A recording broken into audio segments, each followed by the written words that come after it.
This is a talk about depression. I don't have depression, but I'm fortunate enough to have fallen in love with someone who does.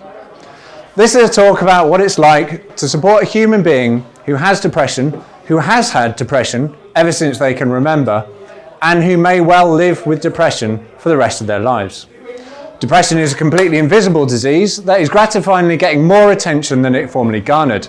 It now surfaces in the poppiest of pop cultures, Rick and Morty on MatPat. I don't truly know what it's like to be depressed, so the following illustrations should be understood as what it looks like to an outside observer.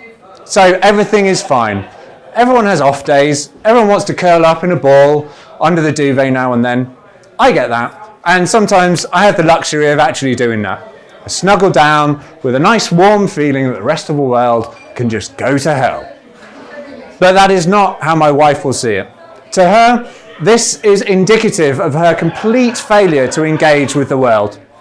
By extension, of her complete failure as a human being. And so the dark litany begins. How can I not even get out of bed? Think of the example I'm setting for my son. How can he possibly hope to grow up to be normal? No wonder he won't tidy up his Lego, eat his dinner, / get ready for bed without making a fuss. What long-term damage am I doing to him? How about my husband? I can't keep doing this without driving him away, showing him how much of a loser I am. Off he goes to work every day, and what do I contribute? Just keep taking the medication.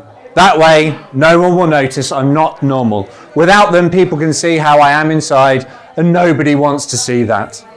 Never mind about the mood dampening effects. I'm better off not sharing in my son's laughter if it means that I don't have to hide my tears.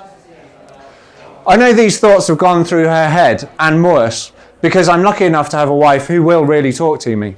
Sometimes I think this talking is the only thing that is keeping her going. And certainly she has at times delved to darker territories. But now's not really the time for those sorts of stories. When the person you love is in the throes of depression, you need to tread very carefully.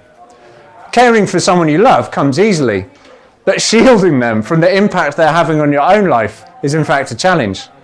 For me to complain at this point would be beyond churlish and greatly exacerbate just how shit she already feels about herself.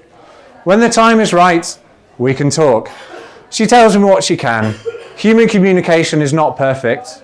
Cuddles and hugs, tears and tissues, these things all help. She tells me her story, and it's usually the same themes that crop up. Apparently she's not feeling very good about herself or something, I don't know. Then it's time to tell my story. I tell her about the creative, perceptive, elegant woman that I fell in love with. And I tell her that I fell in love with this woman only the day before. I use this to point out that the person she is, as with all people, changes day by day. How she's feeling now is not how she always feels or always will feel. A famous journalist once wrote, "Darkness, the truest darkness, is not the absence of light, is the conviction that the light will never return, but the light always returns." That was Lois Lane on the occasion of the resurrection of her boyfriend Superman. But that's okay, as I share the sentiment with Lois. When they come back from the darkness, you are literally reunited with the one you love. Often it feels like they've been away for a long time. It's always too long. It's at this point that joy is invited back to the world, accompanied by the beginnings of a smile. And so, bit by bit, our family returns to the light. And the light always returns.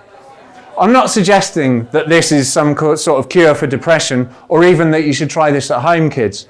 It just seems to be working for us, and maybe every time we repeat it, it gets a little easier to return to the light. Hopefully, this is giving a little insight into the doublethink and sensitivity involved in loving someone with depression and the delight of being reunited with the person you love. If you or someone you know has depression, please reach out to your nearest and dearest. Things aren't hopeless, and there are people who care about you. Thanks.